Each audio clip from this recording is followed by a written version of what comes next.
हम ये नहीं कहते आप लोग गृहस्थ में फंसे हुए मान रहे हैं, लेकिन उस गृहस्थ के साथ साथ अपना भजन कंटिन्यू रखो, भजन करते रहो, कार्य कर रहे हो।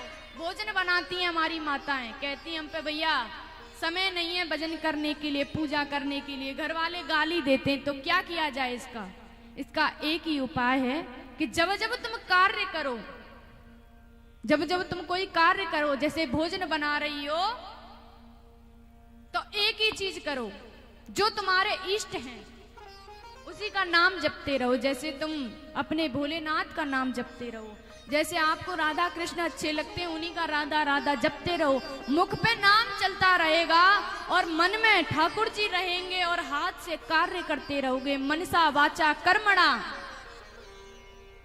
ये सब एक हो जाएगा तो भैया परमात्मा आपको छोड़ के नहीं रह सकता है। कार्य को करते रहो, ठाकुर जी के भजन में अपने मन को लगाते रहो जितना हो सके। हम ये नहीं कहते कि 4 घंटे पूजा करने से फल मिलेगा। आप 4 घंटे कर रही हो उससे मतलब नहीं है, लेकिन आपका मन 4 घंटे में से कितनी सेकंड के लिए लगा उनके चरणों में, ये मायने रखता है। 4 घंटे पूजा करने से काम नहीं चलेगा। 4 घंटे यदि तुमने अपना हृदय अपने ठाकुर जी के चरणों में लगा दिया, संसार को भूल गए, वो तुम्हारी पूजा करना, 4 घंटा पूजा करना, तप करना, वो माना जाएगा। ये नहीं कि ठाकुर जी के सामने बैठ गए जाकर के, मन चल रहा है दिल्ली में जाना है हमको पिकनिक मनाने घूमने के लिए। अब बताओ ऐसे कहीं पूजा हो रही है? ठाकुर जी के सामने चाहे 2 मिनट बैठो, लेकिन पूरे भाव तन मन धन के साथ में बैठो। ठाकुर जी 2 मिनट के लिए आए हैं हम समय निकाल करके, लेकिन तुम्हारे लिए आए हैं। सबको पूरे संसार को त्याग दो 2 मिनट के लिए, और कहीं 4 घंटे बैठे रहो तो उसका कोई फायदा नहीं है। मन आपका ठाकुर जी के चरणों में होना चाहिए, तब जाकर के आपकी पूजा सार्थक मानी जाएगी। 4 घंटे बैठने से कोई पूजा थोड़ी मानी जाएगी। घर वाले गाली दे रहे हैं, हमें भोजन नहीं देते, भोजन नहीं दे रहे हैं, भोजन मिल भी रहा है फिर भी गाली दे रहे हैं।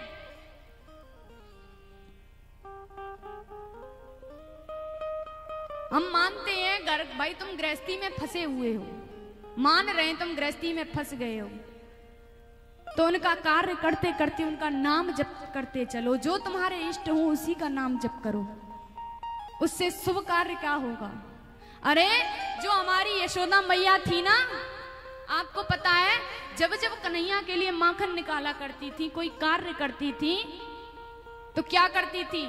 मुख से कन्हैया का नाम जप। जो कन्हैया के ऊपर, हमारे ठाकुर जी के ऊपर बड़े बड़े कवियों ने कितनी अच्छी अच्छी पंक्तियां बनाई हैं, हमारी यशोदा मैया उनको गुनगुनाती थी और हाथ से ठाकुर जी के लिए काम कर रही हैं, माखन निकाल रही हैं और आंख बंद करके ठाकुर जी को निहार रही हैं, उनका दर्शन कर रही हैं। मनसा वाचा कर्मणा, भैया तीनों एक हो गए तो परमात्मा आपको छोड़ के कैसे रह लेगा।